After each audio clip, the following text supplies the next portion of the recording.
राधे राधे दोस्तों।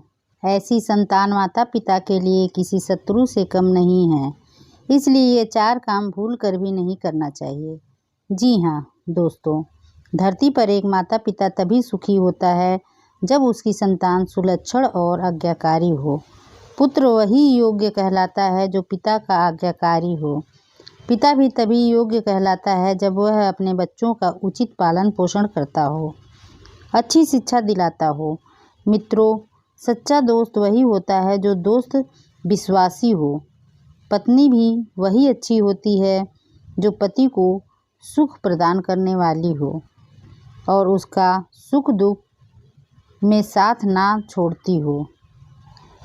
पति भी वही योग्य होता है जो पत्नी का उचित ढंग से पालन पोषण करे और उनकी रक्षा करे। दोस्तों, आज के इस वीडियो के माध्यम में हम आपको बताने वाले हैं कौन सा माता पिता वह संतान होते हैं शत्रु के समान। साथ ही वीडियो के अंत में यह भी बताएंगे कि जीते जी अपनी औलाद के नाम पर कौन सा 2 चीज़ें नहीं देना चाहिए, क्योंकि इस संसार में कुछ कुपुत्र होता है जो धरती पर सिर्फ माता पिता को कष्ट पहुंचाने के लिए ही आता है। दोस्तों, इस आचार्य चाणक्य ने मानव जीवन के विभिन्न पहलुओं पर अपने विचार साझा किए हैं। उस समय की लिखी गई चाणक्य नीति आज भी लोगों के बीच बहुत लोकप्रिय है।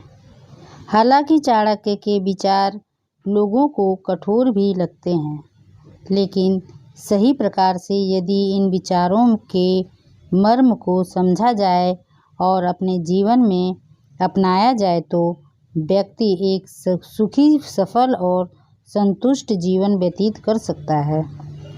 नीति शास्त्र में व्यक्ति के पारिवारिक जीवन से लेकर मित्रता, शत्रु, धन, व्यवसाय आदि सभी विषयों के बारे में महत्वपूर्ण बातें बताई गई हैं।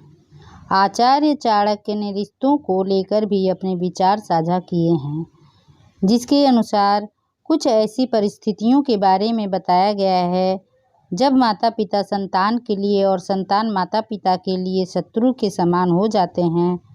दोस्तों, वीडियो शुरू करने से पहले आप सभी से हाथ जोड़कर निवेदन है, वीडियो अगर पसंद आए तो प्लीज़ वीडियो को एक लाइक ज़रूर करें और कमेंट में जय माँ लक्ष्मी अवश्य लिखें। आइए जानते हैं।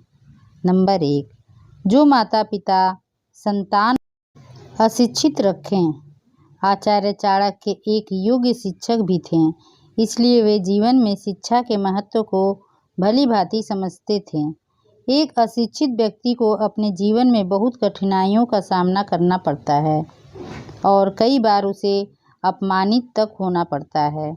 चाणक्य नीति के अनुसार जो माता पिता अपनी संतान को अशिक्षित रखते हैं वे अपनी संतान के लिए शत्रु के समान होते हैं, क्योंकि विद्याहीन बालक विद्वानों की सभा में वैसे ही तिरस्कृत किए जाते हैं जैसे हंसों की सभा में बगुले।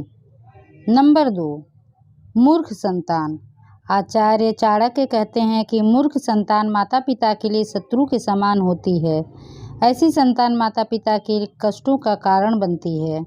इसी तरह से जो संतान माता पिता की आज्ञा की अवहेलना करती हैं वह शत्रु के समान होती हैं।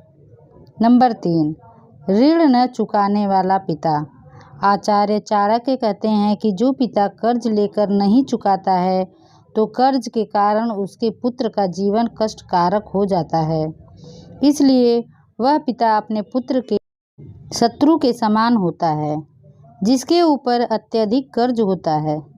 नंबर 4, इस संसार में माँ और संतान का रिश्ता सबसे ऊपर होता है। माँ से ही संतान का अस्तित्व है, परंतु आचार्य चाणक्य के अनुसार यदि कोई माता अपनी संतानों में भेदभाव पूर्ण व्यवहार करती हैं तो उस परिस्थिति में वह अपनी संतान के लिए किसी शत्रु से कम नहीं होती। साथ ही बच्चों के साथ गलत भाषा का प्रयोग न करें। आचार्य चाणक्य के अनुसार बच्चे एक बोली मिट्टी की तरह होते हैं। आप उन्हें जिस तरह से ढालेंगे वे उसी तरह से ढल जाएंगे। इसलिए छोटे बच्चों को हमेशा प्यार से समझाएं। 5 वर्ष तक की उम्र के बच्चों को समझने की शक्ति नहीं होती है। उन्हें आप डांट कर या फिर गलत भाषा का प्रयोग करके समझा नहीं सकते हैं। कोशिश करें कि आप उन्हें प्यार से और विनम्र भाषा में बात करें।